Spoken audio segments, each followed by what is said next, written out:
Hey, everybody. It's David Pong with Partner MD. Thanks for joining us today. It's February, it's Heart Month, and unfortunately, it's Heart Month in 2021, which makes it Heart Month in the COVID pandemic. We've had a lot of questions about the impact of COVID-19 on heart disease and vice versa, and so thought it would be a good time to share a little bit of information about that. I'd like to break this up into three segments. The first is getting a sense of how underlying cardiovascular disease carries risk for more severe episodes of COVID-19. The impact of our underlying disease on our experience if we get COVID. The second part would be to look at what happens when we get infected with COVID-19 and its impact on our hearts.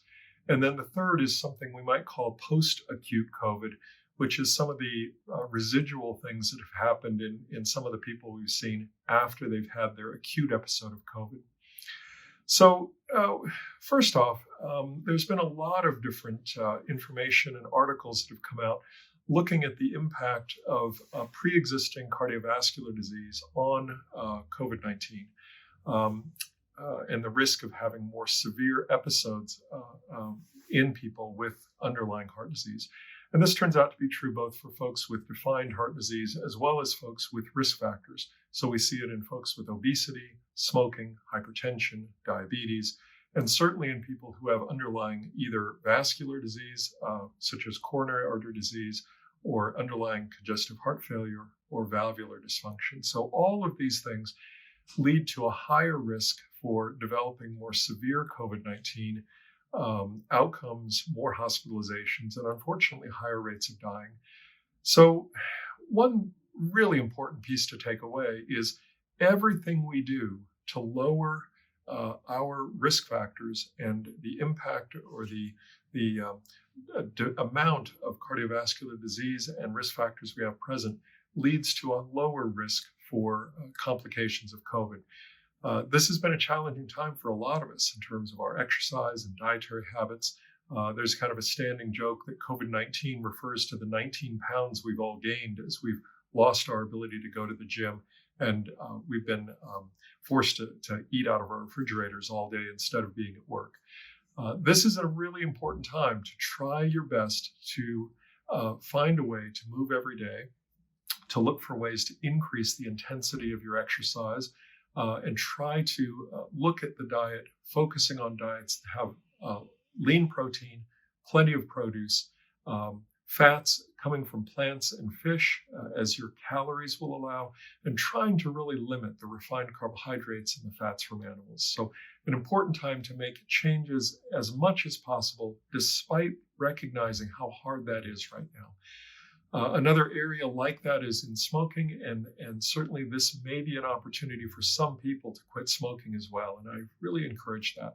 If we can help in any way with any of these, please let us know. We're absolutely happy to try and do everything we can. Second part of this is to think about the impact of COVID-19 on us when we have, or at least on our hearts, when we get an acute infection. So it turns out that the receptor that the virus uses to get into our cells is something called the ACE2 receptor. And this receptor is expressed in very high amounts in our lung tissue and in our respiratory tissue and in our cardiovascular system. So the virus is directly coming into those tissues. And remember, what viruses do is they inject their material into us. Those cells that are infected become virus-producing cells, and in doing so, it kills them. So we have a lot of damage going on, acute damage to different tissues in our respiratory tree and in our cardiovascular system. So that direct damage can be seen, and it turns out it's not just COVID. There are a number of different viruses that can do this. In influenza, for example, certain types of functional studies of the heart will show evidence that the heart is inflamed during episodes of influenza. Now, with influenza, we rarely see any complications of that, and it appears that most everybody returns to normal. But with COVID, that actually doesn't seem to be the case. There have been studies showing perhaps as many as 60 or 70% of people with acute COVID will have active inflammatory processes going on in the heart.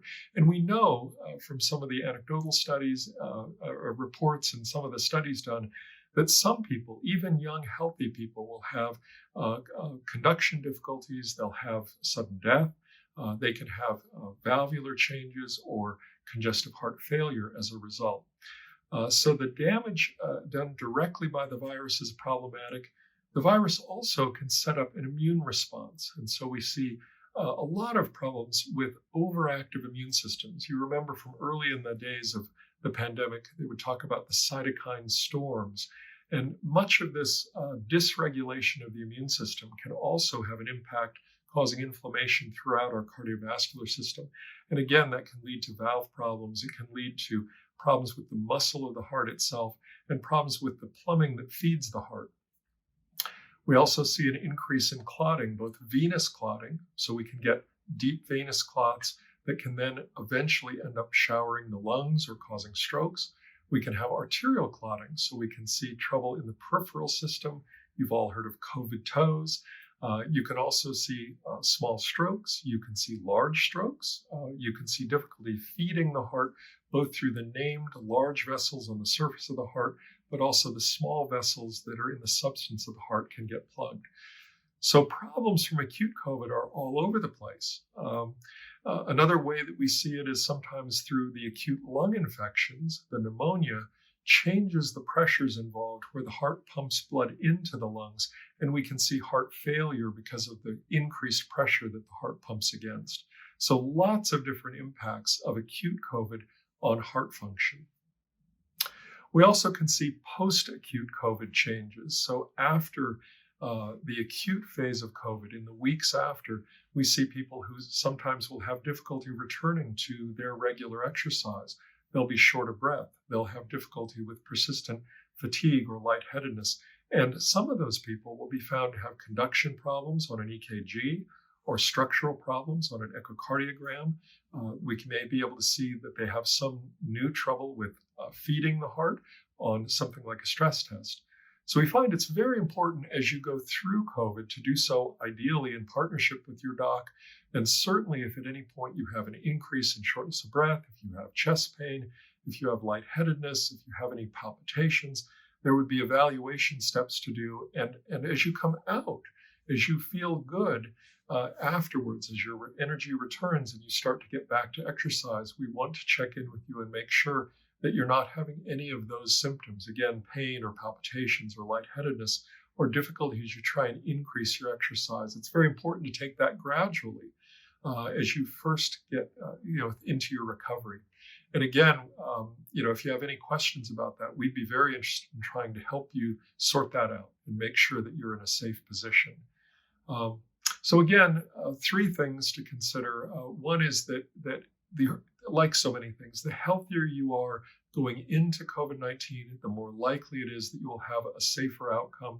And that's very true in terms of cardiovascular disease. So anything you can do in terms of exercise, diet, smoking cessation, weight loss, control of the risk factors, blood pressure, obesity, diabetes, cholesterol, any of those steps you're taking, any work you're doing in regard to those should over time lower your risk in terms of both COVID, but also, of course, it's beneficial in terms of longevity and quality of life that you have a healthy heart.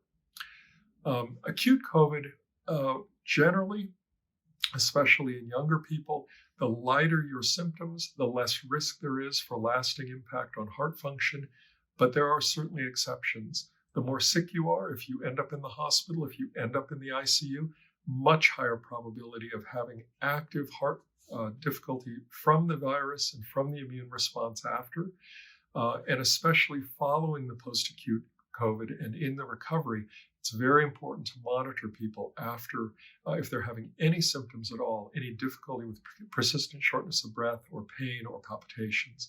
So we ask you to pay attention to all of those. Happy to try and work with you at any time. And otherwise, again, this is scary stuff. None of us want to think about being at my age in our 50s or 60s and having strokes or heart attacks. And unfortunately, this respiratory virus seems to be able to increase that risk. So I really ask you to pay attention to primary prevention. Wash your hands, wear your masks. Really think about the people you're with and minimizing contact with people outside of the people you live with in your household. Take steps to lower your risk for heart disease separate from COVID in terms of your exercise, diet, smoking, and all. And if you happen to get COVID, please let us walk with you through that to try to help reduce the chances of having any of these terrible complications. If you're able to get vaccinated, recognizing how frustrating that's been, I encourage vaccination as another step to lowering your risk. Happy Heart Month. Good luck. Thank you.